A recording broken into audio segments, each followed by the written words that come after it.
Hi, welcome to Unit 5 lecture notes, in which we'll go over Chapter 8, the employment interview from your book. So I really love this part of the semester where we start talking about the employment interview, how you prepare for it, as we looked at last time in Chapter 7, the recruitment interview. So this time we're still going to be looking at it from our perspective or your perspective. From the employment interview. And everything about an employment interview communicates who you are to an employer, whether it's your language choice or your nonverbals or your appearance. Everything communicates to an employer. So in this chapter, we're going to look at the communicative aspects of searching for employment, being interviewed, and a little bit about follow-up. So to begin with, I suggest that you look at the self-analysis. It's on page 155 through 157 in your textbooks, to think about before you start your job search, or perhaps you already know exactly what kind of job you want. I would still suggest that you go back through this and try and answer these questions, because sometimes we get on a path where we're just really focused and it's very narrow for us. But if we take a step back, it can help us to think about what we truly want. So just start with the question, what are my personality traits? You might need to add some answers there that they don't have in the book. And then end up with, do I have a mature and realistic perception of my? So have you looked at the field lately? Do you know what you can do with your communication degree? I always tell students, my advice, my 2 cents here is training and development and organizational development is a great place to use your communication degree. Of course, a communication degree is an excellent basis for any kind of major, but specifically in human resources, training and development, organizational development, whatever term you want to use, it's perfect fit for those careers. So I found this really cool infographic on the National Association of Colleges and Employers website. Let me see if I can get to it. Yeah, came up. All right, so doing research. I've already asked you to do some research on your topic for your informational interview.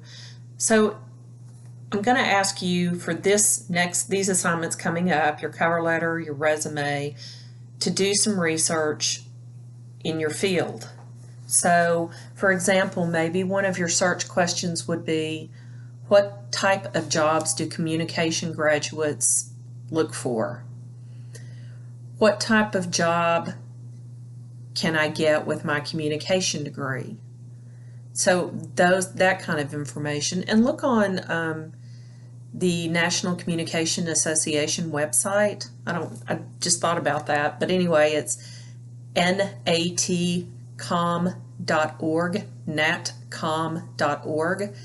There is a lot of good information for students and for communication professionals on that website.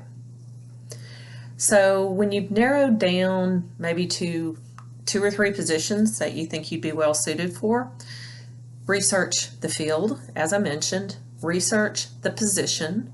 So maybe it's organizational development. You could look at the Society for Human Resource Management.org.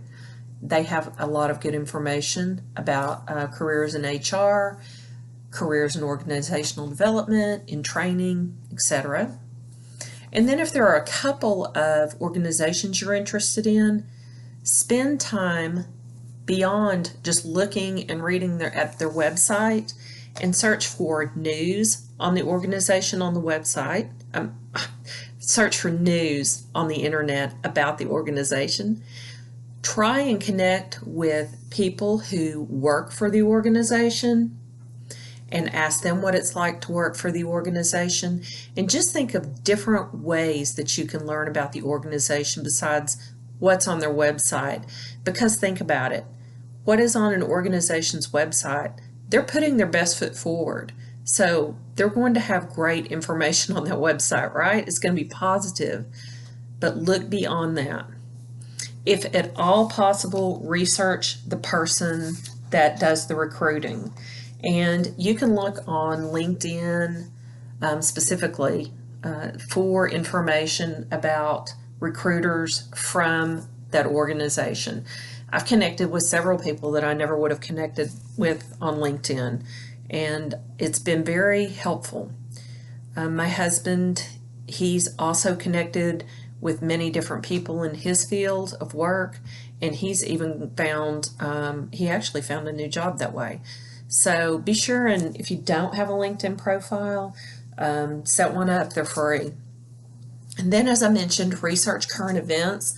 So that is searching for news on the internet and seeing if their name pops up in any way, and being very thorough in reading that through. And then if you can, also find out about the research. I mean, I've got research on my mind. Research is on all of these slides. Find out about the interview process. See if you can find out from someone who works at the organization or has worked there in the past about what type of questions are asked. Is the interview process long? Will I be interviewed by several different people? What are the best questions to ask? So you have to dig a little bit beyond the internet, but see what you can find out beforehand. This is doing your research.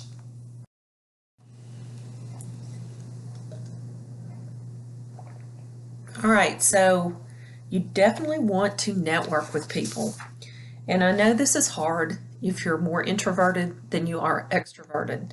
So you really have to push yourself some if you don't love this aspect. But again, LinkedIn is a great place. Career centers, we have the one on campus, the Career Development Center. We're going to be working with them a few times during this semester to help us with resumes and cover letters and interview practice. Go to any and all career and job fairs that you think fit your career path. And of course, there's several on campus every year.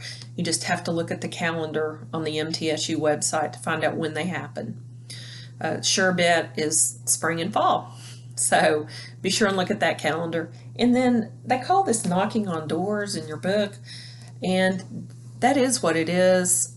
Basically, you would go to the organization and see if you could talk to someone or drop off a resume or anything like that.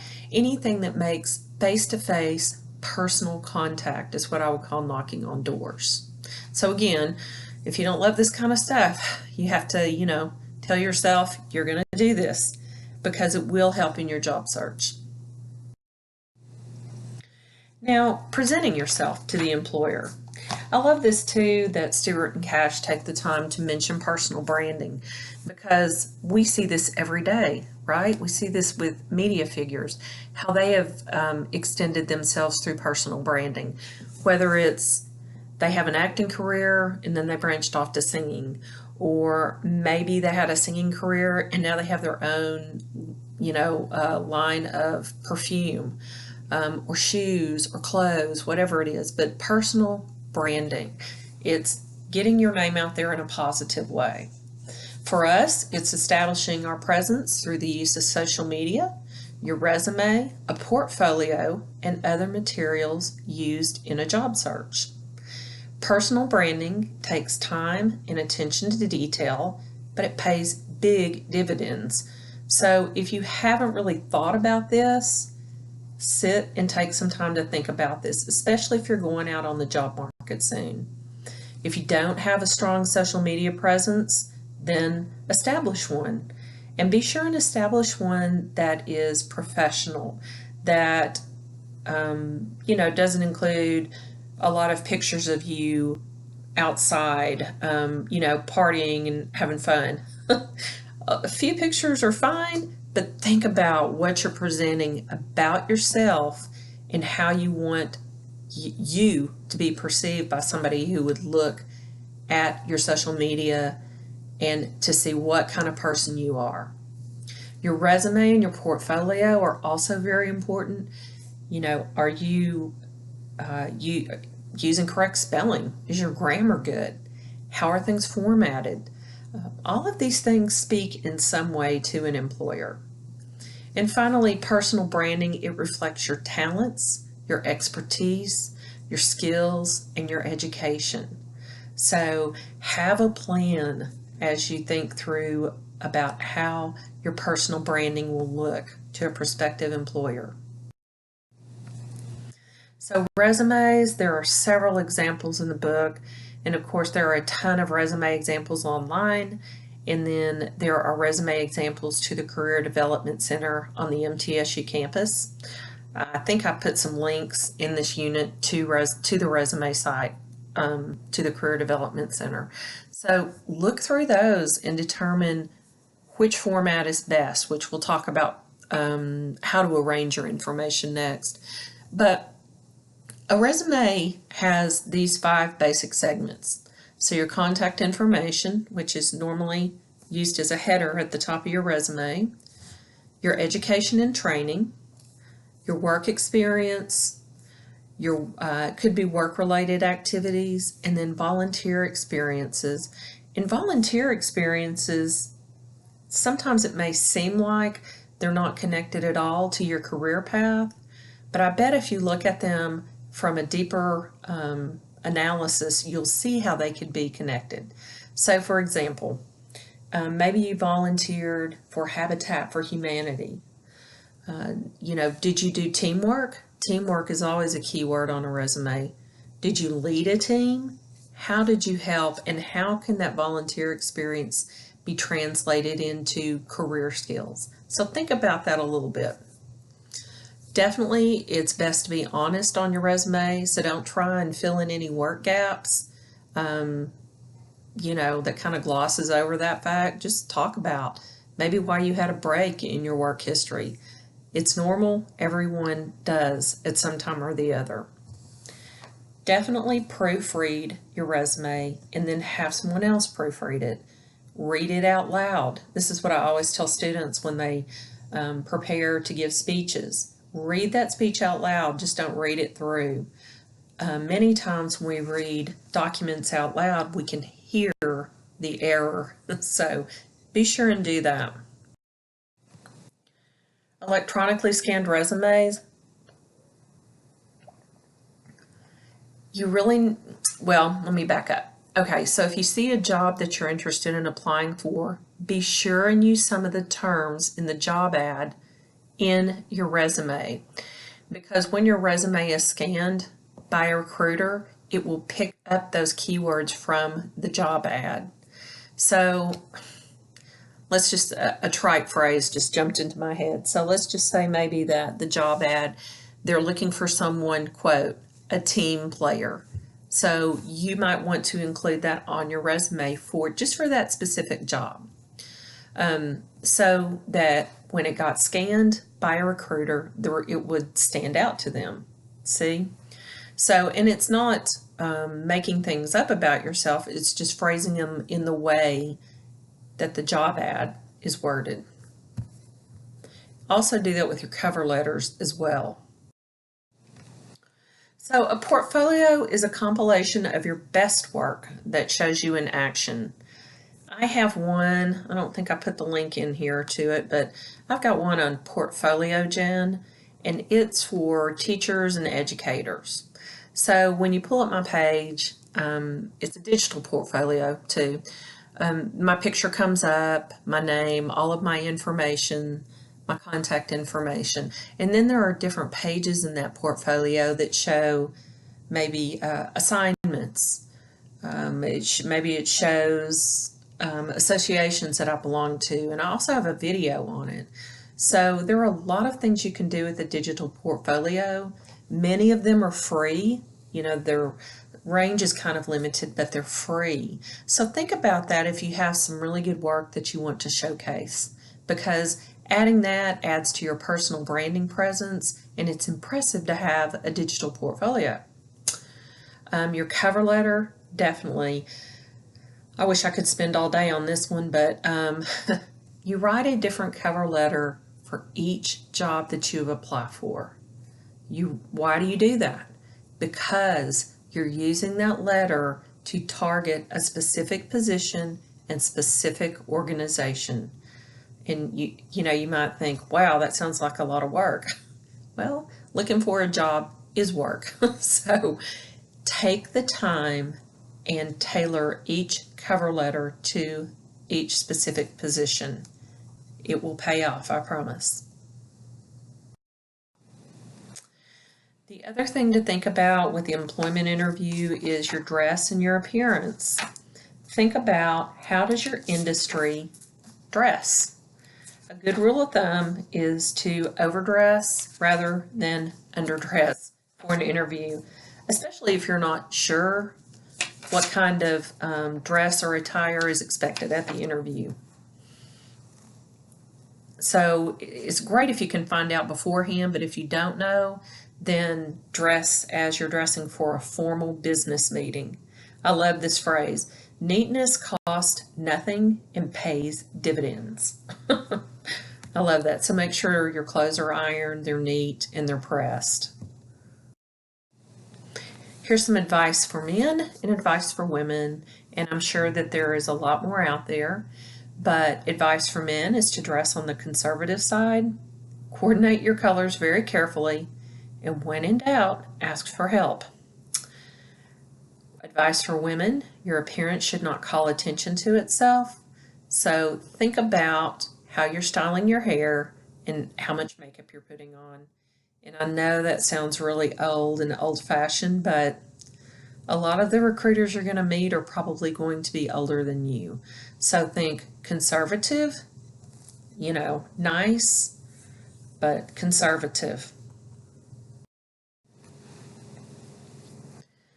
Your nonverbal communication. So you're making your first appearance. They've seen that the prospective employer has seen that you're dressed neatly, you're dressed business formal, you look great, right? You want to keep up that excellent first impression by communicating a dynamism and energy through the way you shake hands, the way you sit up tall, the way you walk, the way you stand and gesture. So it's the whole movement of your body. The way, too, that your facial expressions come across. Be sure and speak in a normal tone with some kind of vocal variety. Don't be monotone. Don't be too excited either. You just got to strike that nice in the middle tone. You need to exhibit confidence and great interpersonal skills. So if you are not sure what manners you're supposed to use on an interview, look it up. Women, are you supposed to shake hands? How are you supposed to sit down and cross your legs? Men, the same thing. How are you, supposed to shake hands? What are you supposed to do? Do your research again. As the interview progresses, help yourself to remain calm, which is really hard when we're nervous, right?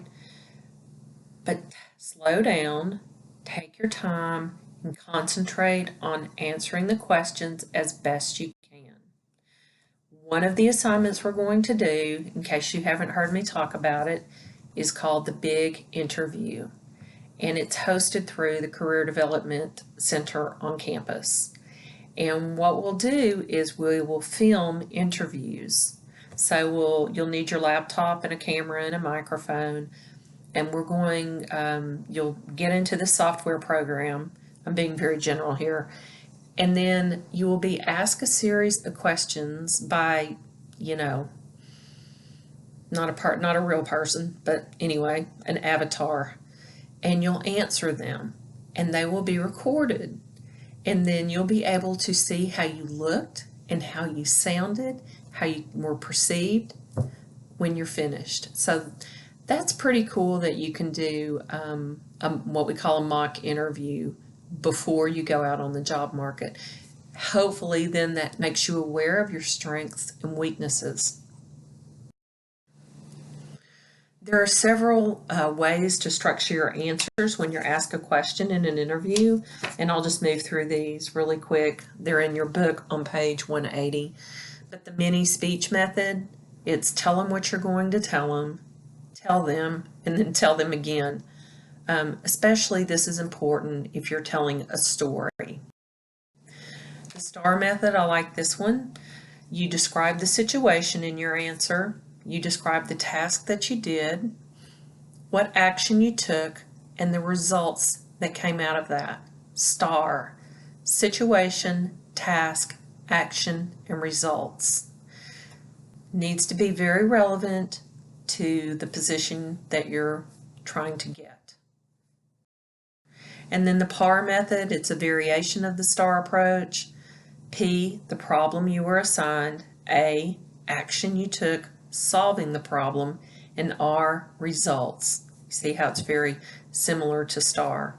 But I like these because then you don't feel like you're sitting there just saying things. If you can choose one of these structures in your mind and stick to it, it'll help you when you answer your questions in an interview. Unlawful questions, I have some of those on the discussion board this time, talking about which are okay to ask by recruiters and which are not. We also went over those in Unit 4. So go back and look at Unit 4, listen to the Unit 4 lecture if you need to, or reread through Chapter 7 about equal employment opportunity laws. It's illegal to ask about your age, your relationship status,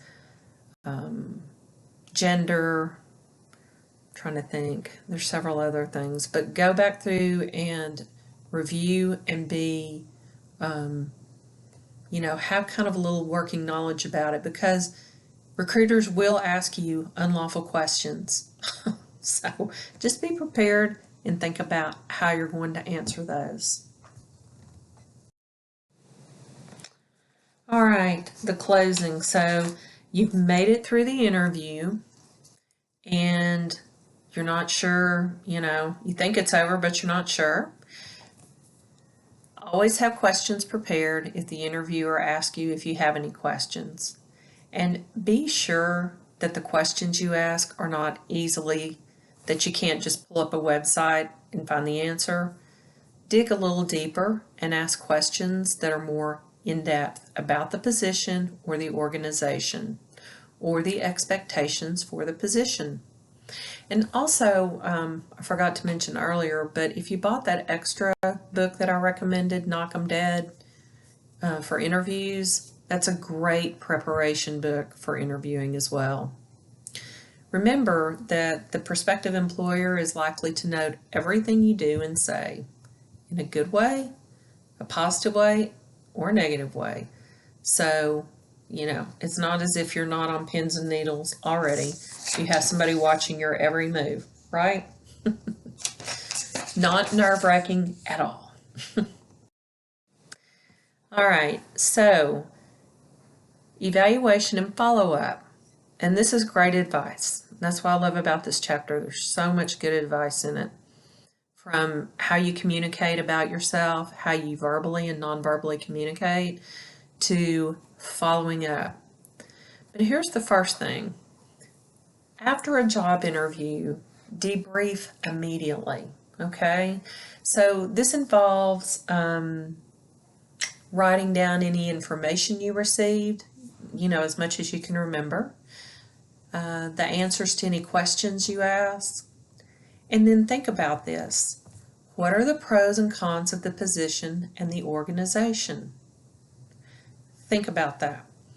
A former student was asking me for interview advice and job advice, and I told her after she got through with the interview to evaluate it. What are the pros and cons? And she did that, and it surprised her because during the interview she got a lot of information, but when she took the time to purposefully sit and sift through that information, it helped her in making a decision about the job. One of the information bits she received was that she might be working 60 to 70 hours a week. Well, after she thought about that and she wrote it down, she thought, this is not the job for me. I don't want to work that much.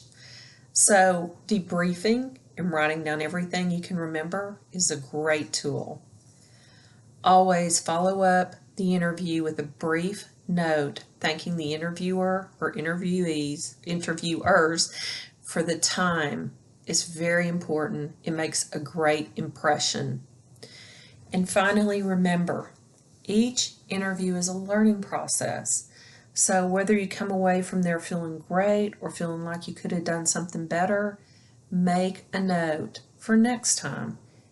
Everything is a learning process. It's not a failure. So think of it that way as you go into the interviewing process and as you come away from it. All right, those are the end of the notes.